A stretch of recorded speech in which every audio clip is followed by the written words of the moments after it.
Hello, I am Sandra Lee. Thank you for joining me. I am here with my friend Amy Civica. She is a mindset of eating coach. And today we are talking about this food thing, this love-hate relationship we have with food. I know food is one of the wonderful things in my life. And I also know that for a lot of people, this is an area of real struggle. There's all kinds of stuff attached to food and difficulty, a lot of self-belief, all sorts of fears and issues just come up with this fundamental thing. And in writing my article and, Amy writing her article, looking at this whole thing of you can't stop doing this thing called eating. It's not possible for me to stop eating.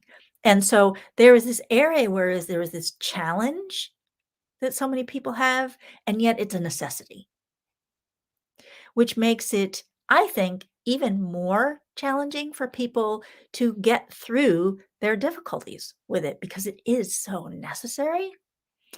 And Amy is an expert at working with these sorts of issues. And I am so glad that she is here to talk with you. Oh, and questions. If you have questions, you can put them in the chat in Facebook. If you want to sign into StreamYard, I will even see your questions here, and I will do my best to find those questions and pose them for Amy. She wanted to make sure you knew that if we don't get to all of your questions during the live interview, that she will even answer them for you later in the chat. So put your questions in. So, Amy, welcome. Thank you. Thank you for having me. I love talking about food.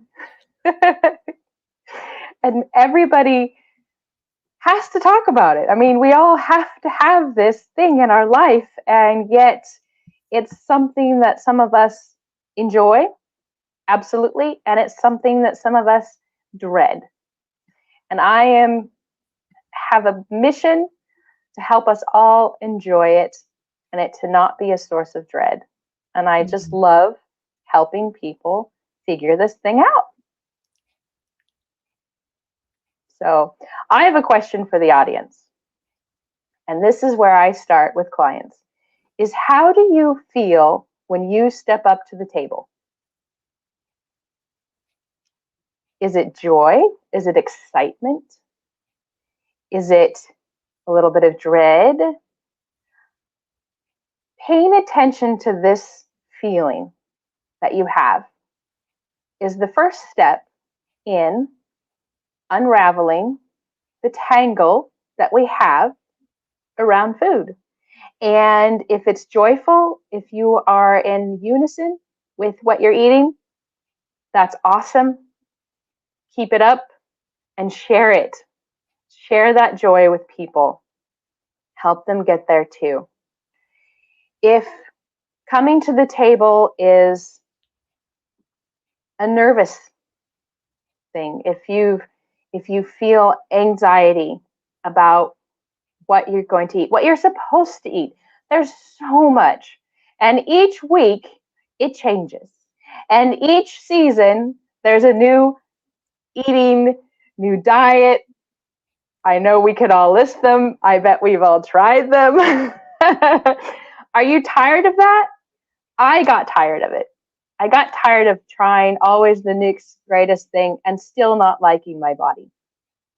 I got tired of trying to eat this certain way that this book or this person suggested, and it might have worked for my friend Sarah, but it's not working for me. Why? That's not fair. That's just doesn't make any sense, and that adds anxiety to everything that you're doing. And we have anxiety about eating because, hello, we have to do it several times a day, most of us. That it impedes our life. If we have that thing on our shoulder that's a constant worry, it stops us from being able to focus on other things. And so it's important to be aware of and to work on that relationship that you have with food and sitting down. And asking yourself the question is very, very important. And even with my clients, we journal it. And in Sandra's article, she has some steps to take for journaling, reflecting, and letting that go. And then when we have energy in our bodies,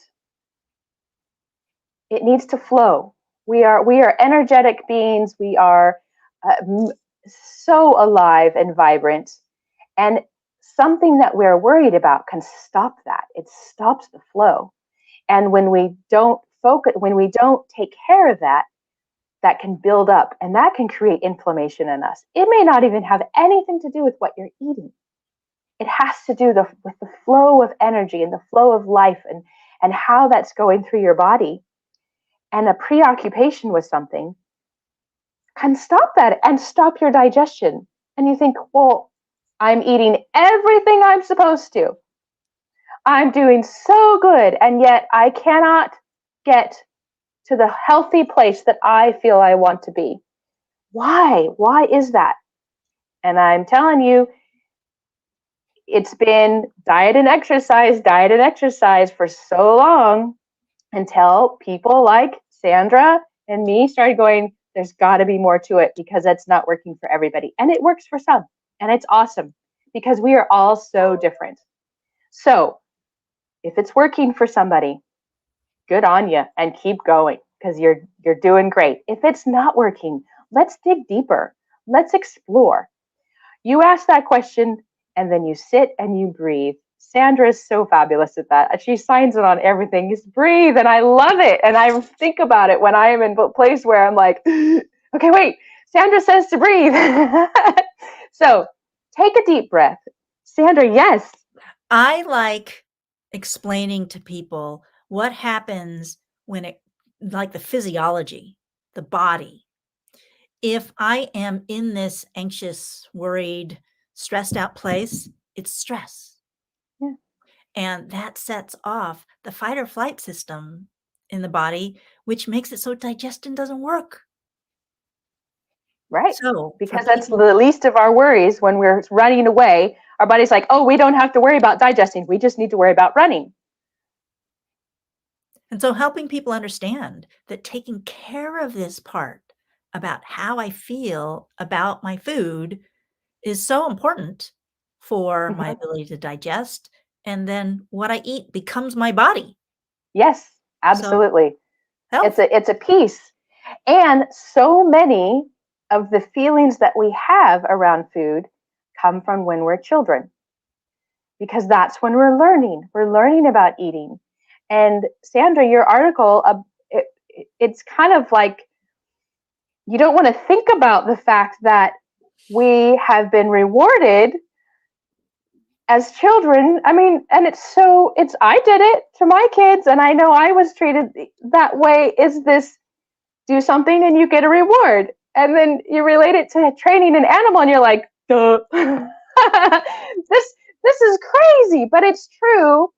And so some of those patterns we take into our adulthood, and some bring good memories, some bring bad memories.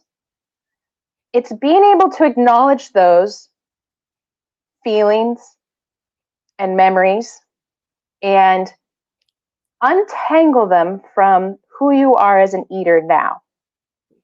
And Sandra, through her biofield tuning, helps clear those pathways. And then through our tools for understanding where you're at when you come to the table, helps you untangle those emotions from food. And it frees you to be an adult, make decisions, and acknowledge your body. We all have to eat. There are people who eat on autopilot and they don't pay attention to what's going into their bodies because they just need to get fuel, right? And you just need to keep moving. Unfortunately, that again puts blocks on us. If we're not paying attention to what we're putting in our body says, we don't have to pay attention. Don't worry. Just we're working on this running away thing. We're working on this stress.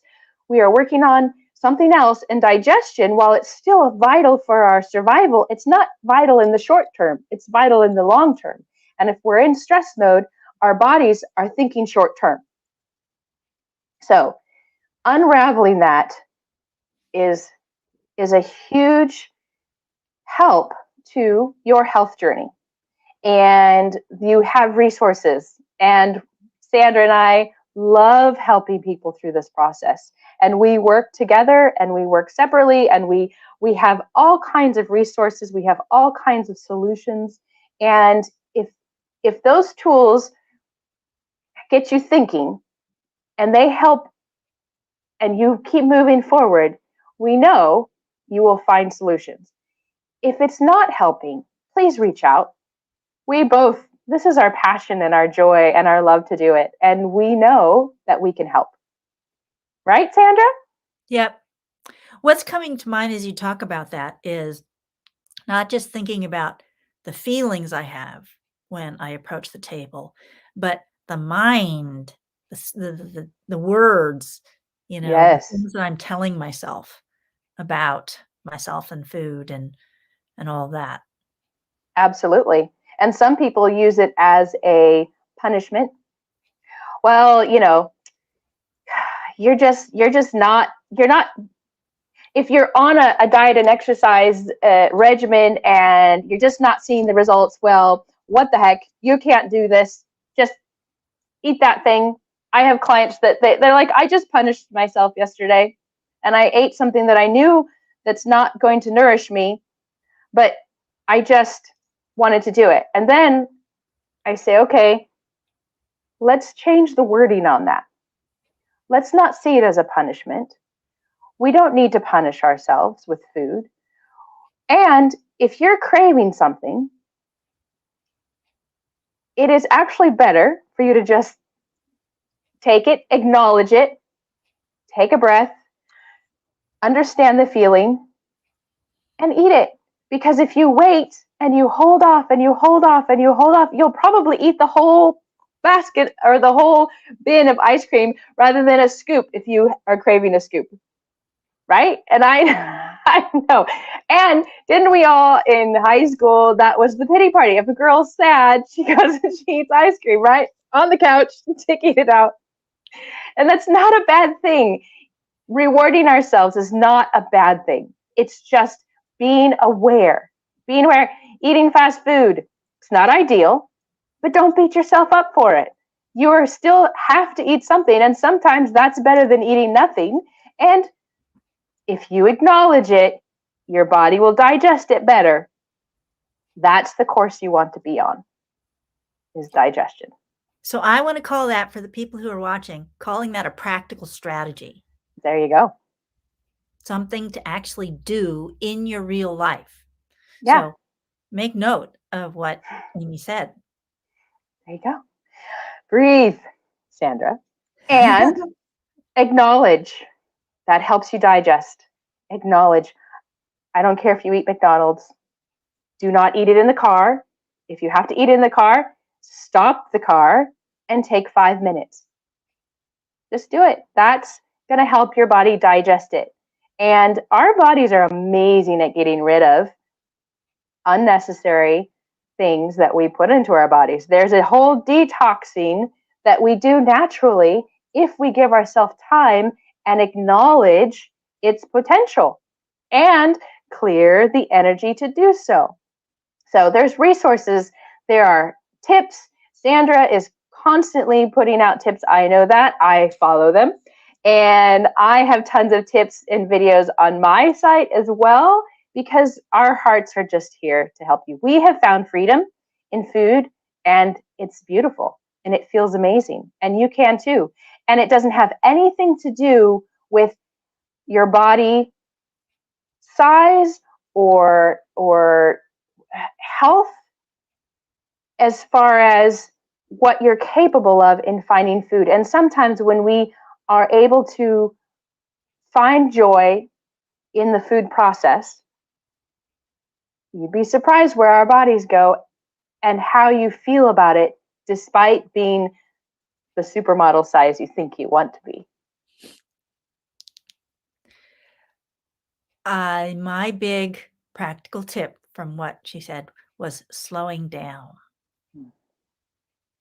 When, you talked earlier about having food be something that I'm doing on automatic and shoveling and not paying attention to what I'm eating or doing something else at the same time. Like you said, Phone.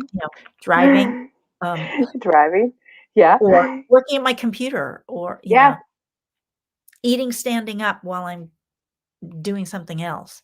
So it's Yeah. like to, just focus on eating. Yeah.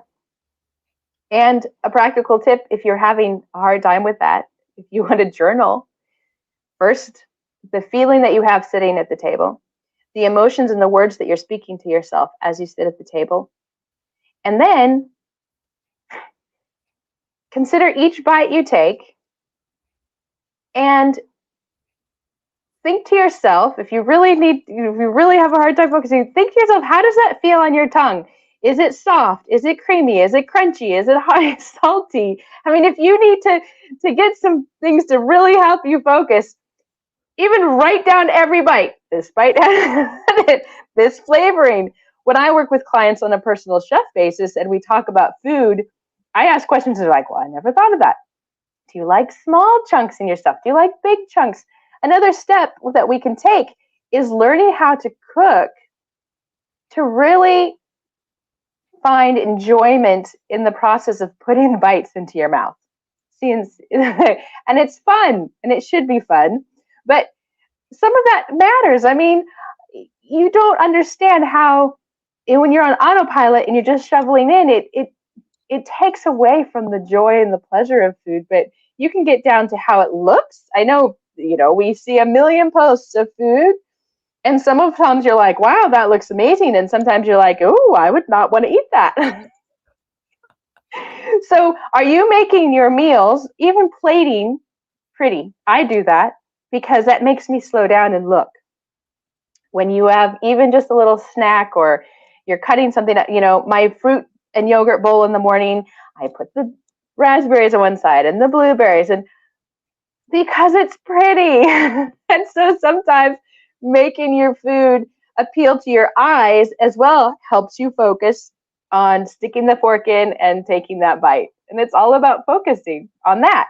So your body can know that it's time to focus on digesting. Yeah. To me, part of the real value of everything you're saying is that it brings me into current time. If I am worried or, obsessing or thinking about something that happened in the past, I am either in the future or I'm in the past. I'm not now. Mhm. And when I am paying attention to color, like something physical or texture or how something feels in my mouth or what the taste is, what the flavor is, I can only be now.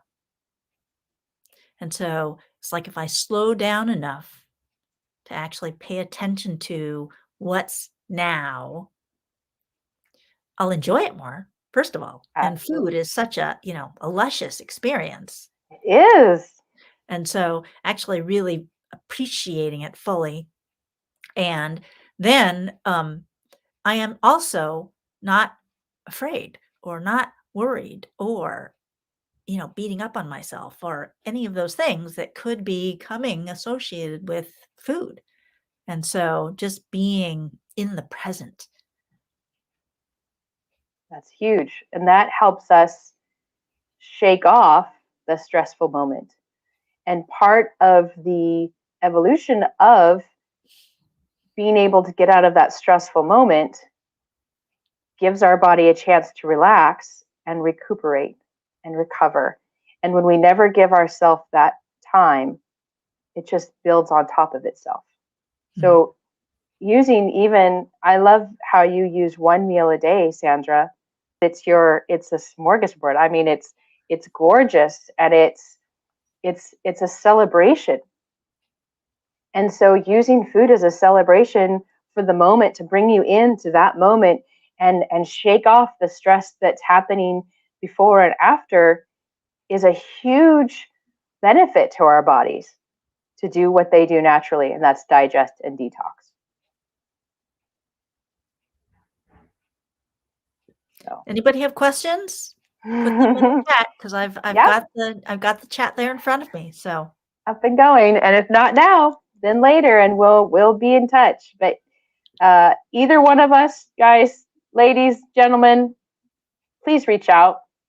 We want to help, and we have lots of very practical tips and tricks to help you pull through this, because you don't need to do it alone either.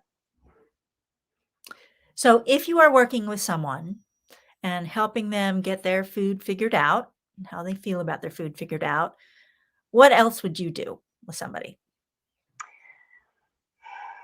Well, I would start back at what is their favorite food as a child.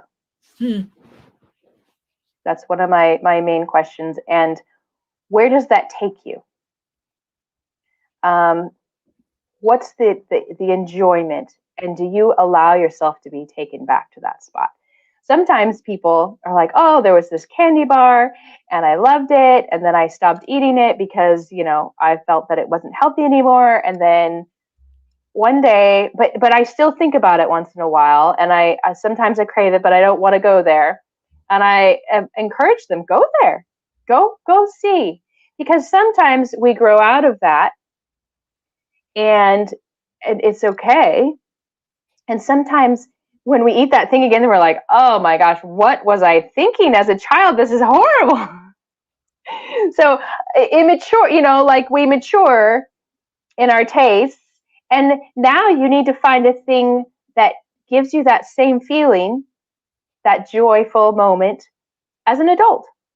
Figure that out. Figure out what you can do to replicate that, because that was beautiful. And as children, we eat things and we have such joy in it that our bodies digest it, even if it's not good for us. I mean, Halloween, right? Everybody gets to go trick or treating. My mom would be like, you get a whole day to eat as much as you want, because she believed that just get it in there. They're super happy about it, and then then after that, it's, you have to ask for the piece. But my brothers would finish their whole bag. I always saved it because I was like, I'm a saver. And they would always come to me later throughout the year, do you have any candy left? But it's just do it. Be happy about it and be done with it. Let it go. And sometimes we have these cravings and we fight them and we fight them. So my next question would be, what do you crave and you fight? And the longer we fight it, the more it becomes bigger and bigger and bigger. Mm-hmm. When I first moved back to the States from Italy, was craving Taco Bell. And the craziest thing, when I was pregnant with my child in Italy, I craved Taco Bell, and I was so glad that there was no Taco Bell to eat.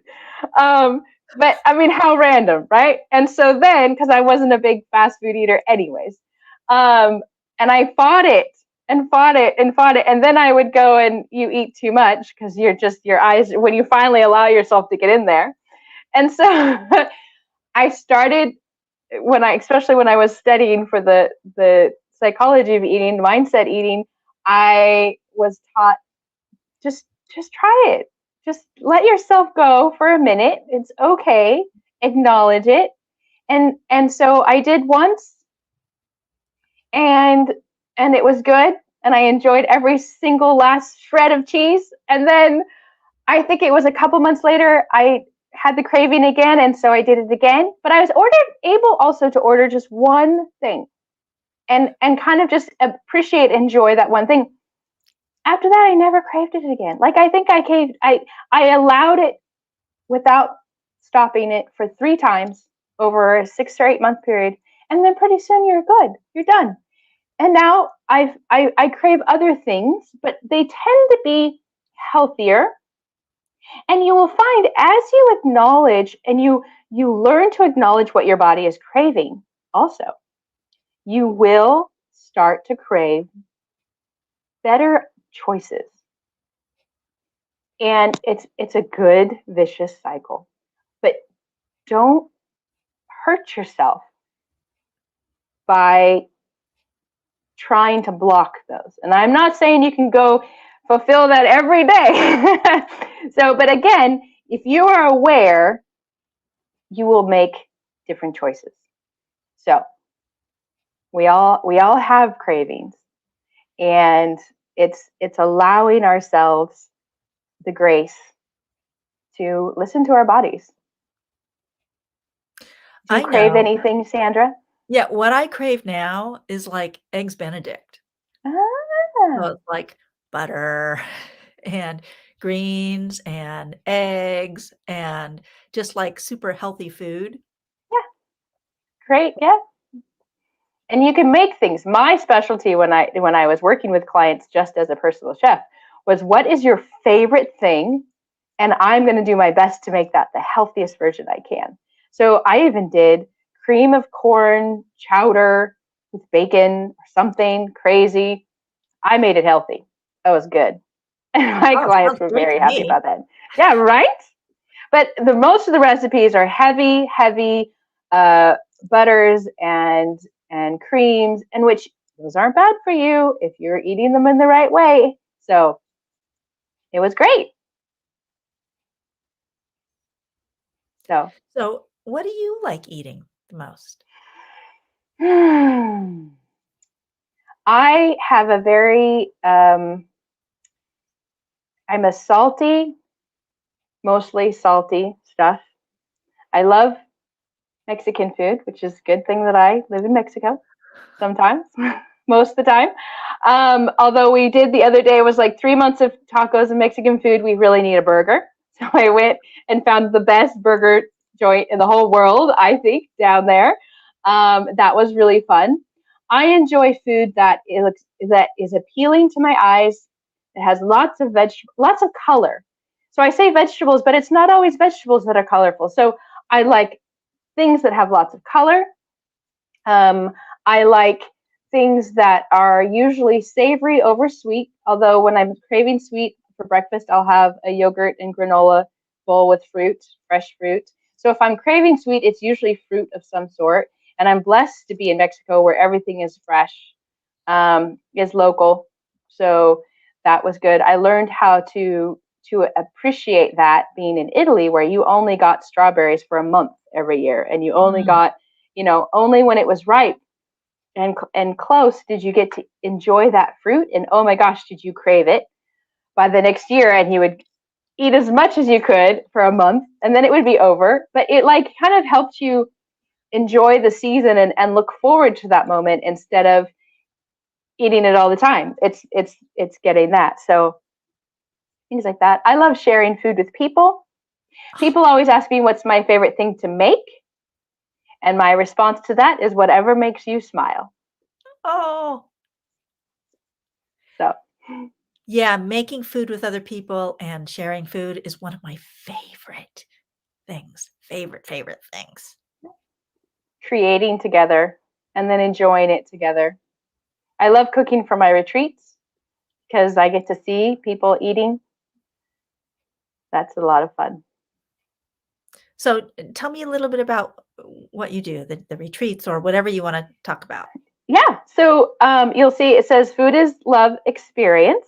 I am the founder of a 3 month mindset of eating program that I take clients through. And then at some time during the 3 months, you get to join me wherever I am in the world, which next year will be Mexico, Italy, and England for 6 days.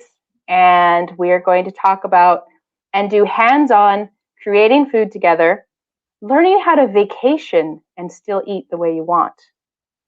And because a lot of us, we can do the whole eating the way we want, and then you go on vacation and you throw that out the window. So that's a big issue that I have found. And so that's my way of, sneaking in a retreat with you, pampering you, and pulling you to some exotic place around the world so that we can learn how to vacation and eat. It's very important. But learning how to find local markets, learning how to still create the foods that you want if you're cooking from home, and or going out and restauranting and still eating the way that you really want to be eating. And really, if you're doing it right, because you should be less stressed while on vacation, you should shed some inflammation that you didn't know you were hanging on to. So, because we get to be in that less stressed area, and the energy should be flowing really good. So, yep. So it's an experience, and we love to just help people fall in love with food again. So how do people connect with you for that or for whatever if they're, Yeah.